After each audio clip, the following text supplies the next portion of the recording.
Si vous habitez en France, même si vous êtes dans le sud de la France, à un moment donné de l'année, vous allez devoir chauffer votre maison ou votre appartement. On peut alors se demander quels sont les facteurs qui influencent la consommation consacrée au chauffage. On pense tous, bien entendu, au prix de l'énergie.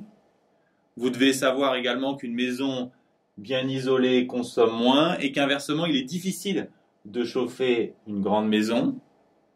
Il est aussi plus difficile de chauffer en hiver ou de maintenir très chaude une maison. Ce qui compte en fait, c'est la différence entre l'intérieur et l'extérieur. Et ce qui compte également beaucoup, c'est la durée des périodes de chauffage. On sait que si on coupe le chauffage, évidemment, on consomme beaucoup moins. En physique, pour étudier la consommation d'une maison, on va s'appuyer sur deux concepts clés, la résistance thermique qu'on verra un peu plus tard et le concept de flux thermique.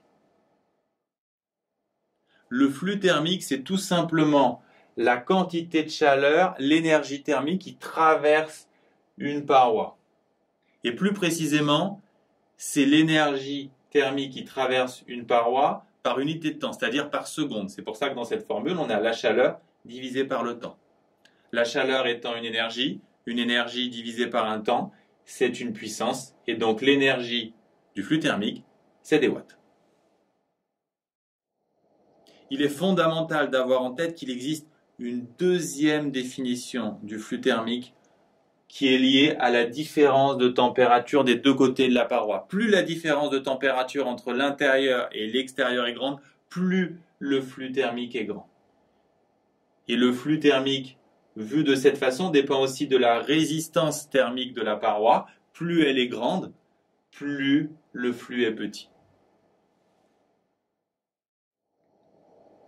Quel est l'intérêt d'avoir deux formules différentes du flux thermique?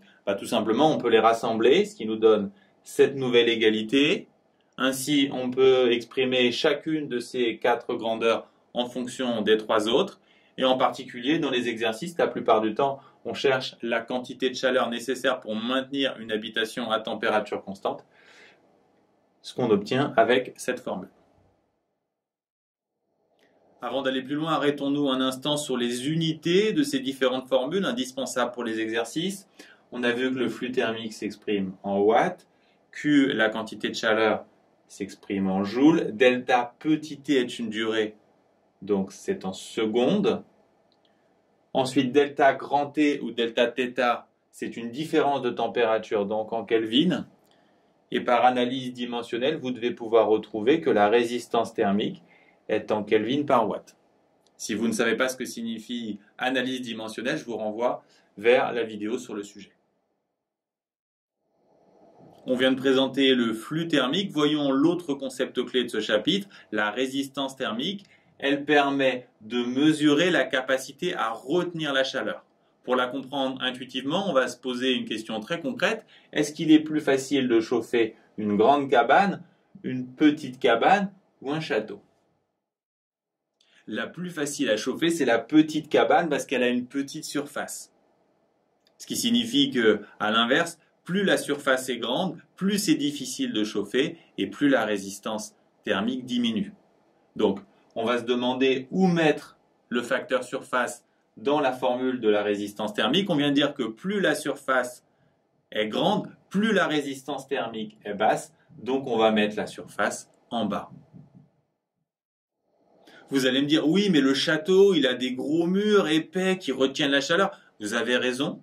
Il faut prendre en compte l'épaisseur des parois. Et on va les mettre où? Plus les murs ou les parois sont épaisses, plus la résistance thermique est grande.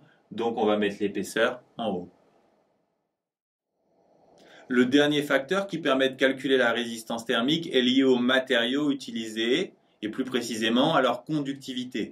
Plus un matériau a une grande conductivité, plus il transmet facilement de la chaleur. Autrement dit, plus la conductivité est grande, plus la résistance thermique est basse, et donc la conductivité lambda, on va la mettre en bas. Petit point rapide sur les unités. L'épaisseur, c'est une longueur donc en mètres. La surface, bien sûr, en mètres carrés.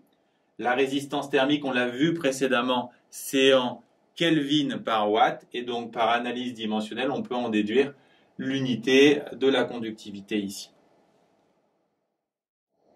Enfin, dernière remarque essentielle pour les exercices, si on superpose plusieurs parois, on va ajouter leur résistance thermique.